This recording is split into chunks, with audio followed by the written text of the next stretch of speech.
अस्सलाम वालेकुम नाज़रीन, मैं हूं वसीम अली और आप देख रहे हैं Waseem Ali Fisher YouTube channel. नाज़रीन, हमेशा की तरह जो आज की अहम तरीन अपडेट्स हैं, जो आज की ताज़ा तरीन डेवलपमेंट्स हैं, वो आपके साथ आज के इलाके के अंदर हमने डिस्कस करनी है। नाज़रीन, आज चीफ जस्टिस ऑफ पाकिस्तान काजी फायज ईसा काफ़ी बरहम हुए हैं। अब ये किसके ऊपर बरहम हुए हैं और क्यों बरहम हुए हैं, ये आपको बताएंगे और साथ में आपको ये भी बताएंगे कि इस वक्त काजी फायज ईसा के हवाले से इंतहाई खतरनाक किस्म का प्रोपेगेंडा उरूज के ऊपर पहुंच चुका है। ऐसा प्रोपेगेंडा कि उसके बारे से मैं आपको एक वीडियो भी दिखाऊंगा, फिर आप अंदाज़ा कीजिएगा कि किस कदर खतरनाक प्रोपेगेंडे का शिकार किया जा रहा है काजी फायज ईसा को। इसके ऊपर हम आपके साथ डिस्कस करेंगे। और जो दूसरी खबर है कि PDM2 गवर्नमेंट बनने जा रही है और इस PDM2 गवर्नमेंट के अंदर एक ऐसी चीज के ऊपर साइन किए गए जो माजी के अंदर किसी गवर्नमेंट ने साइन नहीं किए। फिर आपको लग पता जाएगा कि ये PDM2 की गवर्नमेंट ने 12 दिन क्यों मुशावरत की, 12 दिन पहले क्यों नहीं ऐलान किया गया गवर्नमेंट का, इसके ऊपर भी बात करेंगे। और जो तीसरी खबर है कि मरियम नवाज साहिबा जो कि मतवक्के वज़ीर आला पंजाब है, अब उनके पास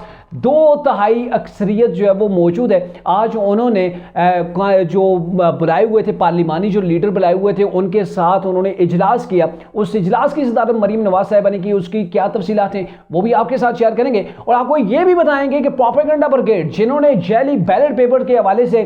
जो खबर नशर हुई थी उसके हवाले से हुकूमत ने एक्शन ले लिया है। मुआफी के कोई चांस नहीं है। JIT जो है वो उसके ऊपर बन गई है और तरीके इंसाफ के 86 मेंबरान ने सुन्नी इत्तेहाद कौंसिल को ज्वाइन कर लिया। क्या कुछ तफसीलात हैं आपके साथ आज के व्लॉग के अंदर डिस्कस करते हैं। आगे बढ़ने से पहले मेरी आपसे होगी गुजारिश कि अगर आपने अभी तक हमारे चैनल को सब्सक्राइब नहीं किया तो काइंडली देर किस बात की अभी हमारे चैनल को सब्सक्राइब करें, क्योंकि हमारा जो चैनल है, ये जो प्लेटफॉर्म है जिसके ऊपर मैं रोजाना व्लॉग करता हूं, ये आपकी वसातत से, आपके लाइक शेयर की वजह से चल रहा है। तो इसलिए आपसे गुजारिश है कि हमारी वीडियोस को लाइक एंड शेयर जरूर कीजिएगा। नाज़रीन, शुरू करते हैं जी काजी फायज ईसा के वाले से, क्योंकि काजी फायज ईसा चूंकि आज बहुत बरम दिखाई दिए और रूटीन से हट के आज काजी फायज ईसा काफी गुस्से के अंदर भी दिखा। तो ये काजी फायज ईसा के खिलाफ एक प्रोपेगेंडा हो रहा है जिसके अंदर ये कहा गया है कि काजी फायज ईसा ने जो कादियानियत मजहब कादियानियत है उसके वाले से उन्हें कुछ जो है वो तरजीह दे दी है। उन्हें कह दिया कि आप अपनी इबादत गाहें खोलें, आप अपनी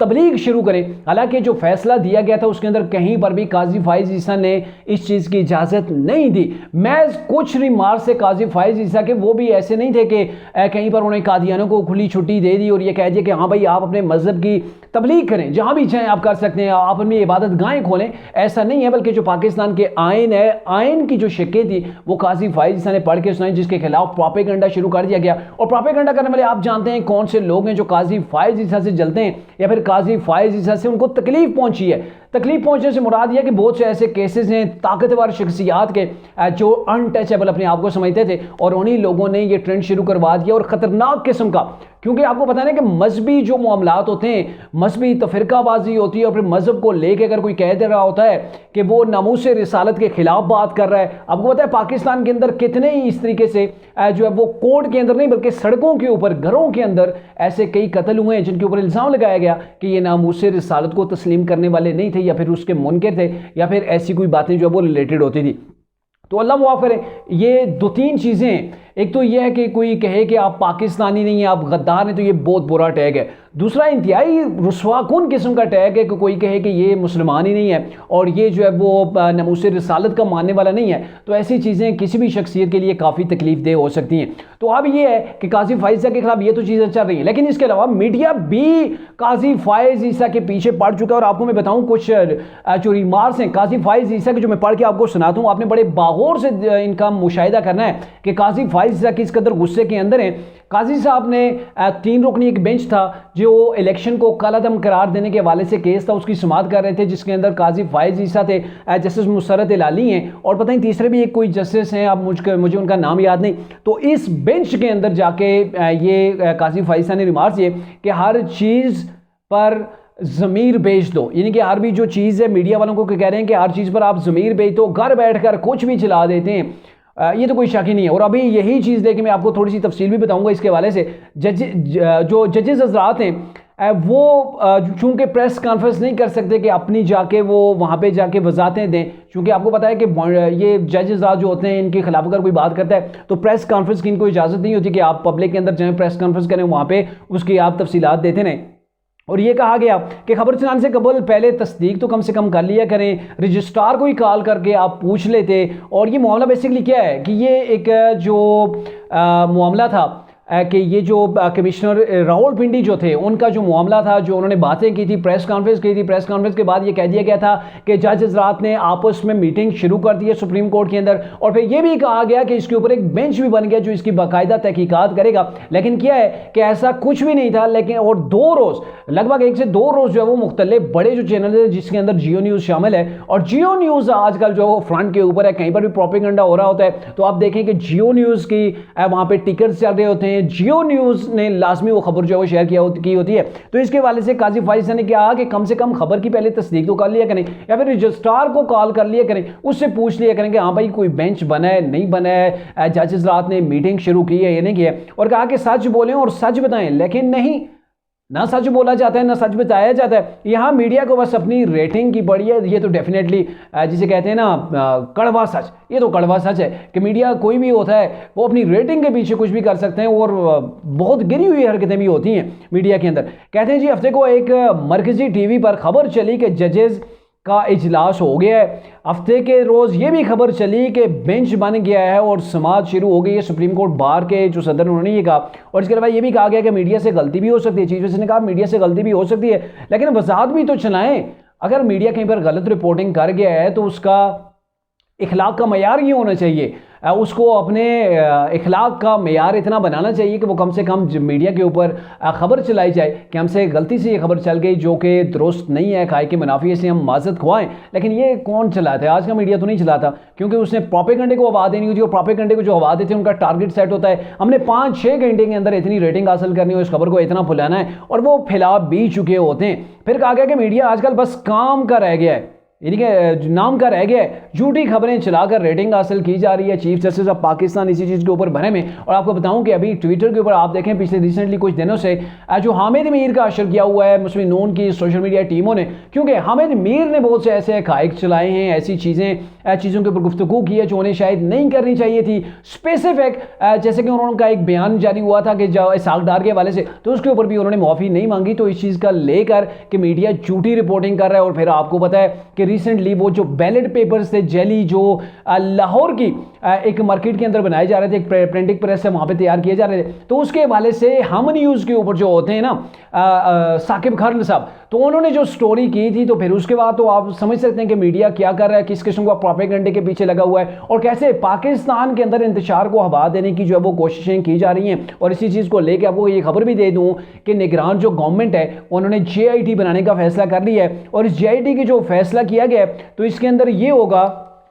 कि तहकीकात होंगी कि ये जो जेली बैलेट पेपर हैं ये कौन बनवा रहा था, किसने बनवाए, कितने बनाए जा रहे थे, और साथ में ये कि प्रोपेगेंडे के अंदर शामिल कौन था, कि इन्होंने इसको पब्लिक किया, किसने इस चीज़ को शेयर किया। तो तमाम तफसीलात देखी जाएंगी कि कौन इसके पीछे है। हुकूमत ने ये जो JIT बना दिया है, और मोस्ट प्रॉबेबली तरीके इंसाफ के लोग इसके अंदर भी सामने आएंगे, क्योंकि कमिश्नर का जो मामला है जो उन्होंने प्रेस कॉन्फ्रेंस की उसके पीछे भी तरीके इंसाफ के कुछ लोग, मियां असलम इकबाल का नाम आ रहा है, जरताज गुल साहिबा का नाम आ रहा है, तो इनके साथ उनकी कहीं पर मुलाकात हुई थी, और मुलाकात के बाद ये चीज़ें होंगी। और व्हाट्सएप के अंदर बहुत सी उनसे गुफ्तगू की गई है। वो ज़ाहिर अब इदारे उनसे बात कर रहे हैं, तहकीकात कर रहे हैं, और पॉइंट ऑफ व्यू जो था कमिश्नर रावलपिंडी का, उस पॉइंट ऑफ व्यू से वो काफ़ी पीछे भी आ गए। आप कह रहे हैं कि सबूत नहीं है, जो खबरें आ रही हैं वो कह रहे हैं कि हमारे पास सबूत नहीं है। मुझे ये शक था, मुझे ये डाउट था कि कहीं पर ऐसी चीज़ें हुई हैं, तो पहले जिस के अंदाज के अंदर आपने प्रेस कॉन्फ्रेंस की आप उसको कन्वे नहीं कर पा रहे, अब आगे जाके आप यू टर्न लेना चाह रहे हैं। तो मेरे ख्याल में जो चीज़ मैंने पहले भी कहा था ना कि एक स्पेसिफिक चीज़ क्रिएट की जा रही है पाकिस्तान के अंदर, इंतशार को, इस तशद्दुद की अफवाह को फ़रोग देने के लिए ऐसी खबरें चलाई गई ताकि लोगों के अंदर इश्ताल आए और लोग बाहर निकलें, और एक जो 9 मई का पहले सानिया हुआ था उसी टाइप का जो वो दोबारा से सानिया पैदा हो सकता था। अब आते हैं जी PDM के ऊपर। PDM की चूंकि दूसरी गवर्नमेंट बनने जा रही है, पहली 16 महीने के ऊपर थी, लेकिन अब जो बनने जा रही है ये कितने अरसे की होगी। बड़ी मज़ेदार चीज़ ये है कि काफ़ी दिनों से PDM के रहनुमा जो है वो बैठे हुए थे। पहले तो ज़ाहिर है जो कुछ भी होना था इनके दरमियान जो तल्लुकात जो ख़राब हुए थे इलेक्शन के अंदर, ज़ाहिर वो इलेक्शन था, अब वो इलेक्शन नहीं रहा है, अब गवर्नमेंट बनने जा रही है। तो तरीके साहब तो ये कह रहे हैं कि आपस में बगल गिर हो गए हैं, और फिर कुछ साफ़ी भी ऐसे कह रहे हैं कि जो पीपल्स पार्टी ने चैलेंज किया हुआ था, अब चैलेंज के बजाय वो बगल गिर हो रहे हैं, एक दूसरे को दावतें दी जा रही हैं। तो PDM 2 का जो मामला है इसके ऊपर जो डिसाइड किया गया, बड़ा अहम पॉइंट ये है कि अब MQM के साथ बाय रिटर्न ये मुआहिदा किया गया है कि आप गवर्नमेंट छोड़ के नहीं जाएंगे, आप गवर्नमेंट तोड़ने का हिस्सा नहीं बनेंगे। अभी अगर आप गवर्नमेंट के अंदर आ रहे हैं, गवर्नमेंट आपकी वजह से बन रही है और कल कहीं ऐसा ना हो कि साल 2 साल 6 महीने गुजरें और आपको निकालने वाले कॉल करें और आप गवर्नमेंट से निकल जाए, नाराज हो जाए, भाई हमारे तो मुतालबात ही पूरे नहीं हुए, तो कहीं ऐसा ना हो कि आप गवर्नमेंट गिरा दें। तो MQM से तहरीरी सूरत के अंदर ये चीज़ें ली गई हैं कि आपने गवर्नमेंट नहीं तोड़नी। तमाम वायदे तहरीरी सूरत के अंदर हो रहे हैं और पीपल्स पार्टी ने ज़ाहिर कुछ ले कुछ दे की पॉलिसी थी। जैसे पीपल्स पार्टी उन्होंने अपने प्रेसिडेंटशिप मांगी थी, उन्होंने 4 सूबों के गवर्नरशिप मांगी थी, उन्होंने चेयरमैन सेनेट मांगा था, उन्होंने स्पीकर कौमी असम्बली मांगा था। तो इन तमाम चीज़ों को लेके जो ले दे हो गई है वो तकरीबन इस अंदाज के अंदर हुई है कि जो स्पीकर कौमी असम्बली होंगे, प्राइम मिनिस्टर जो होंगे ये नून लीग के होंगे, और अगर कौमी असम्बली के स्पीकर नून लीग के होंगे तो चेयरमैन सेनेट पीपल्स पार्टी के होंगे। 2 सूबों के अंदर गवर्नर जो है वो पीपल्स पार्टी का होगा, 2 सूबों के अंदर नून का होगा और मोस्ट प्रोबेबली MQM की डिमांड भी पूरी की जाएगी कि MQM को सिंध का गवर्नर जो है वो गवर्नरशिप होने दी जाएगी। और कमरान टसोरी जो कि MQM के में भी उन्हीं की जो गवर्नरशिप जारी है उसी को कैरी किया जाए, ये नून लीग ऐसा कर सकती है। क्योंकि आज सेकंड टाइम जब मैं ये व्लॉग रिकॉर्ड कर रहा हूँ तो इस संवाद के अंदर मुलाकात होने जा रही थी, बड़ी अहम मुलाकात होने जा रही थी मुस्लिम नून और MQM के दरमियान, जहाँ पर वजारतों की जो डिवीजन है उसके ऊपर बात की जाएगी। लेकिन बहरकैफ आपको ये बताएं कि पीपल्स पार्टी नून लीग का इत्तेहाद हो गया और ये इत्तेहाद आगे बढ़ेगा। और मैं समझता हूं कि 2 जैसे बड़ी जमातें हैं और दोनों के पास बड़ी सीनियर क़यादत है, जैसे आसफ अली जरदारी हैं और यहाँ पे मियां नवाज शरीफ हैं, मियां शहबाज शरीफ हैं, मरीम नवाज साहिबा हैं, तो ये मिलकर एक अच्छा जो है वो काम कर सकते हैं। अब ये है कि क्या कैसे इन्होंने गवर्नमेंट चलानी है। एक तो चीज़ क्लियर की गई है कि हमने 5 साल के लिए हमारा वज़ीर आज़म होगा, 5 साल के लिए गवर्नमेंट कहीं नहीं जाएगी, किसी सूरत भी आदमी एतमाद हो या कोई नाराज़ हो गवर्नमेंट छोड़ के नहीं जा सकता। ये बड़ी अहम चीज़ हुई है जिसको इस जो है वो डिबेट का हिस्सा बनाया गया और एक जो एग्रीमेंट इनके दरमियान हुआ है तो उसका ये चीज़ हिस्सा है। अब दूसरी चीज़ कि मरीम नवाज साहिबा चूंकि CM पंजाब बनने जा रही हैं और ये पहली बार कोई फीमेल हैं कि जो वज़ीर आला पंजाब बनेंगी या पाकिस्तान के अंदर इवन के वज़ीर आला बनने जा रही हैं, तो उन्होंने चाती उमरा के अंदर आज अपनी सरबराही के अंदर एक इजलास बुलाया था और उस इजलास के अंदर मजे की आपको बात बताएंगे 218 अरकान वहाँ पे मौजूद थे। इट्स मीन के मुस्लिम नून ने पंजाब के अंदर सादा नहीं बल्कि 2/3 अक्सरियत हासिल कर ली है। अब ये 218 लोग थे, इसके अंदर जो फीमेल विंग है उसकी जो रिजर्व सीटें हैं वो भी लोग शामिल थे, इसके अंदर अकलीती बरादरी के जो लोग हैं वो भी शामिल थे, और इसके अलावा जो नून लीग को जिन लोगों ने ज्वाइन किया था या फिर आज जो शरीक हुए हैं, आज उन्होंने ज्वाइन किया है, तो एक अच्छी खासी मुस्लिम नून के पास तादाद बन गई है। यानी कि पंजाब के अंदर नून लीग के पास बड़ा ज़बरदस्त किस्म का मैंडेट आ गया है। और मरीम नवाज साहिबा चूँकि उन्होंने बड़ी स्ट्रगल की है अपने वालिद के दौर के अंदर, उन्होंने आके जब उन्हें जेल के अंदर डाला गया तो मरीम नवाज साहिबा ने उनका साथ नहीं छोड़ा, और जेल से निकलने के बाद जब मियाँ साहब बाहर चले गए तो मरीम नवाज साहिबा ने पाकिस्तान के अंदर डट के जो है वो अपने वालिद का भी दिफा किया, अपनी पार्टी को भी कैरी किया और पार्टी को मुश्किल तरीन हालात के अंदर भी टूटने नहीं दिया। आपने देखा ना तरीके इंसाफ के ऊपर टफ टाइम था, कैसे तरीके इंसाफ पाश होकर रह गए। इवन के मैंने पहले भी कई बार ये कह चुका हूँ कि तरीके इंसाफ के 2018 के अंदर जो प्रोविजनल असम्बली थी या जो वफाकी असम्बली थी उसके अंदर के 237 अरकान से ज़्यादा जो है वो तरीके इंसाफ को छोड़ के चले गए। नून लीग के ऊपर भी बुरा वक्त आया, लेकिन मरीम नवाज ने, मियाँ शहबाज शरीफ ने पार्टी के लोगों को एंगेज करके रखा और पार्टी को टूटने से बचाया, और आज उसका सेहरा मिल रहा है कि मरीम नवाज साहिबा को पंजाब मिल गया है, मियाँ शहबाज शरीफ जो वज़ीर आज़म पाकिस्तान बनने जा रहे हैं और ये दूसरी बार जा रहे हैं। पहले तो मैं समझता था शायद एक ही मियाँ साहब में मियाँ नवाज शरीफ साहब की जो है वो लकी हैं, उनकी किस्मत जो है वो किस्मत के वो धनी है, लेकिन यहाँ पे तो शहबाज शरीफ भी सेकंड बार जो है वो प्राइम मिनिस्टर बनने जा रहे हैं और बड़े चांस हैं कि थर्ड टाइम भी उनको मिल जाए। मियाँ साहब तो चौथी बार बनने जा रहे थे लेकिन नहीं बन सके अनफॉर्चुनेटली, लेकिन यह है कि मियाँ शहबाज शरीफ के पास अभी टाइम है, वो जो है वो आगे डिलीवर अगर अच्छा करते हैं तो मे भी उनको नेक्स्ट भी चांस मिल सकता है। और उनकी सबसे बड़ी बात